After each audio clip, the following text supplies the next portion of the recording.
Sources tell ABC News President Trump is not signing an executive order to dismantle the Department of Education today.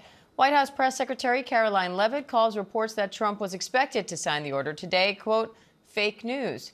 ABC's Alex Perche joins me for more on that. Alex, what's the latest?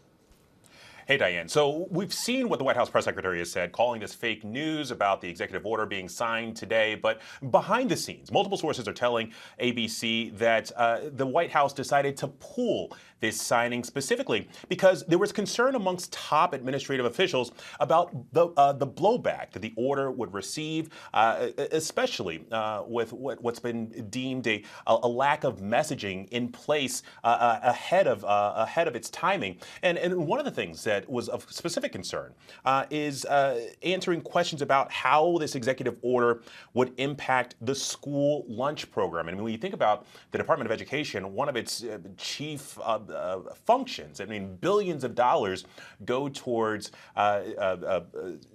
servicing students that are low income, and then also students with disabilities. And so, you know, there was a pivotal question here about how that would either be absorbed by other agencies or how state and local school districts would be able to fill in the gaps there.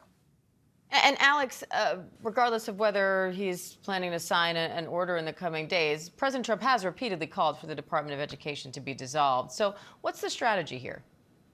Well, it's interesting, Diane, because so he has, but as we know, even if he signs this executive order, and even if Linda McMahon, the Department of Education Secretary, wants to follow through, in order to dissolve this agency, he needs an act of Congress, and they need 60 votes. They need Democrats to be on board with this. And frankly, there is no Democratic support that we're aware of right now to dissolve the Department of Education.